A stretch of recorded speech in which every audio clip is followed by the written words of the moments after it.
Welcome, and thank you for purchasing the Majic Attic Lift by Majic Stairs. We hope you'll enjoy the ease of use and safety that our attic lift provides. This video will take you through each step necessary to install your Majic Attic Lift properly, adding an element of safety and value to your home. We highly recommend using our written instructions in conjunction with this video.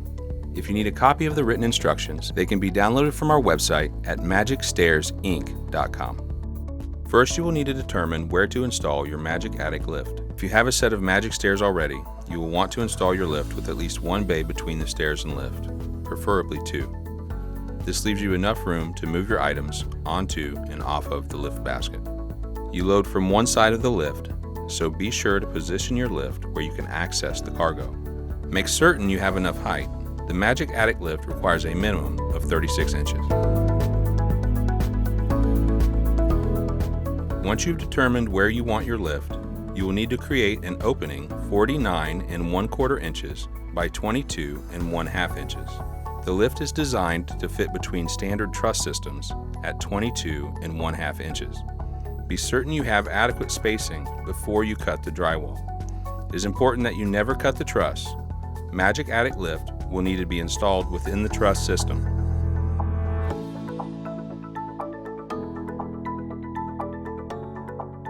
Some attic trusses are designed with a full room for storage.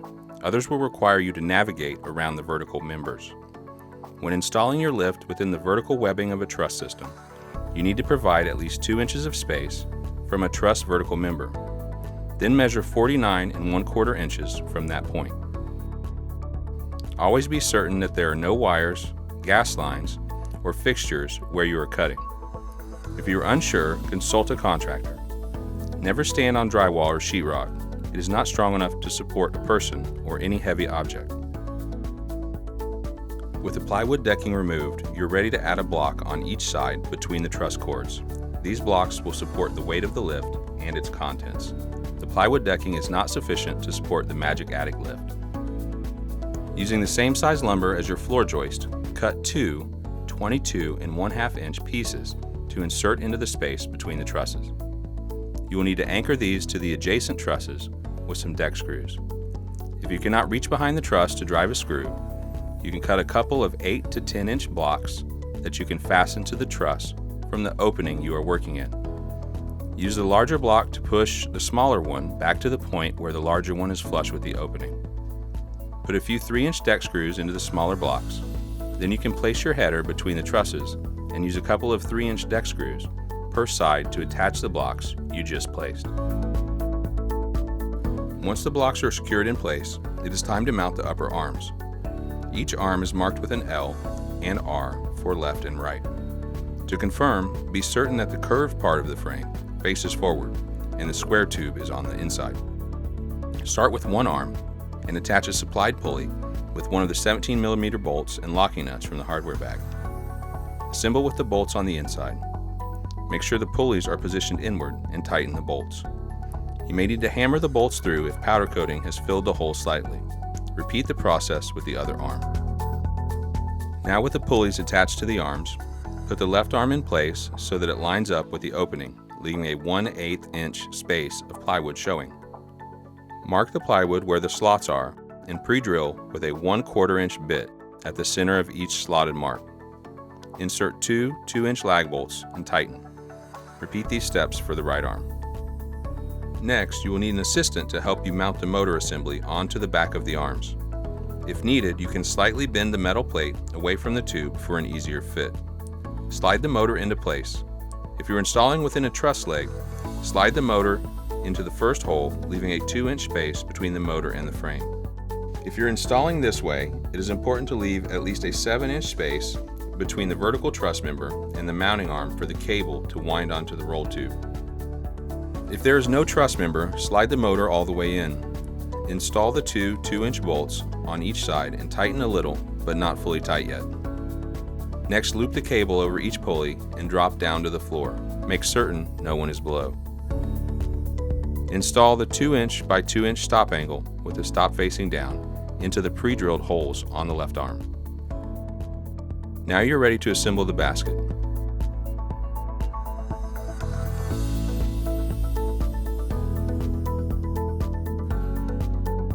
The basket floor is adjustable to varying attic floor sizes. The floor depth is set at the factory to accommodate a 6-inch truss or floor joist.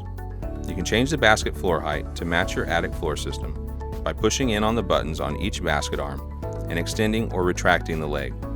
Retract 1 notch for a 2x4 floor system, extend 1 notch for a 2x8, and so on. The basket floor is adjustable all the way to a 16-inch floor system.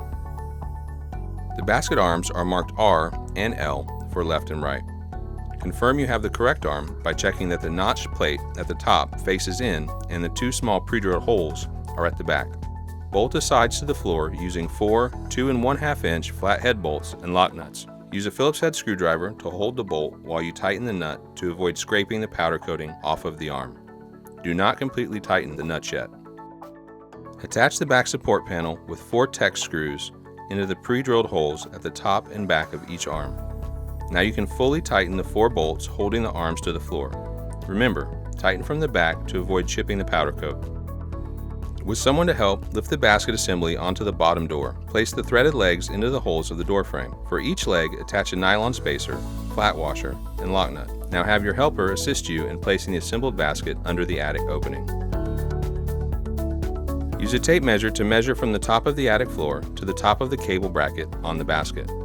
This measurement must be the same on both sides to assure that the bottom door closes evenly to the ceiling. If needed, temporarily shim one side of the basket so that the basket is level. Locate the 4 carriage bolts with pre-drilled holes. You will be using just 2 at this time. Insert each from the outside into the top hole with the pre-drilled hole vertical. Pushing the lifting cable through from the top and pull down till snug. Add a flat washer and lock nut to both sides and tighten to about 15 pounds of torque. Now insert the remaining 2 carriage bolts with the holes in the horizontal position. Push the cable through from the front to the back of the basket. Pull the cable tight and add a flat washer and lock nut to both sides and tighten as before. Do not over tighten or the bolt will break. Measure 12 inches of cable past the bracket and cut off any excess. Slip the 12-inch cable end into the 1/4 inch hole in the top of the cable bracket. Attach the 2 12-inch bungee cords to the left and right brackets. You are now ready to pair the remote to the motor. With the motor plugged in, hold the up and down buttons simultaneously until the motor jogs. Now push the up button and raise the basket till it is chest high. To complete the adjustment, go to the attic and measure the height from the ceiling drywall to the attic floor. Add 1/4 inch to this measurement. Now go to your basket and adjust the lock nut on each leg to achieve that measurement. Measure from the plywood door to the top of the basket floor. After adjusting all 4 legs, use the remote to raise the basket till it is halfway into the attic. Do not stand or allow anyone to stand under the basket. Looking down into the opening, the spacing between the basket and the hole needs to be even on all sides. To adjust the basket front to back, loosen the lags on the frame and slide the frame as needed. To adjust side to side, use the supplied strap and attach to one of the frame arms closest to a truss member with a Tek screw. Push or pull the frame until the basket is centered and hold that position by attaching the strap to the truss member with a screw. This is best accomplished with a helper. Once the basket is centered in the opening, you can go back and tighten the 4 bolts holding the motor to the frame. Make sure to tighten all 4 lag bolts on the frame arms if you have loosened them. Install the 2 red pulley covers using 2 Tek screws in each. There's a right and left cover. Make sure to keep enough space on the motor side for the cable to wind over the roll tube. Now it is time to add the 4 plastic centering corners into the opening. Cut the corners so that they are approximately 1 inch longer than your floor system depth. Cut the flat end, leaving the angled end in place. Attach using 4 of the small galvanized nails per plastic corner. The angled end must be facing up and extend at least 1 inch above the floor. The flat end cannot extend below the ceiling or the door will not close. Be careful when leaning over the opening so you do not fall. Attach the red safety chain to the frame. The safety chain is not intended to hold the weight of a person. It is a visual cue to remain clear of the opening. Next, install the yellow and black safety strip on the open side of the lift opening, opposite the motor. Use the 6 small galvanized nails supplied. Secure the power cord to the motor frame with zip ties so that it does not obstruct operation of the lift. You are now ready to program the remote. Press and hold the up arrow and allow the lift to close tight to the ceiling. If the door does not close completely, there is an obstruction or the basket is not adjusted with equal spacing at each corner. Once the door is closed tight, tap the down arrow so that the basket makes a slight movement down. Now tap the up arrow so that the door just closes without any pressure on the motor. If there is excess pressure, the obstacle detection in the motor will sense this and the door will not stay closed when you have completed the programming. Press and hold the down and the My buttons simultaneously. When the basket starts to move, you can release the buttons. The basket will continue to the floor and stop. With the basket on the floor, the cables will be slightly loose. Tap the up arrow until the cables are firm, but the basket is still resting on the floor. Press and hold the up and the My buttons simultaneously until the basket starts to rise. Allow the basket to close to the ceiling and stop. Press and hold the My button until the basket jogs.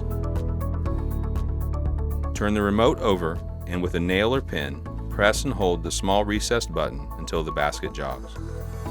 The remote is now programmed. Congratulations! You have successfully installed your Majic Attic Lift. Your lift is designed to help you move items in and out of your attic. Only use your lift for inanimate objects. Be safe and follow the guidelines for safe operation. Do not ride or allow anyone to ride on the lift. It is dangerous and could cause injury or death. When operating the lift, never stand under or allow anyone else to stand under the basket. Secure items that you are transporting so they will not fall.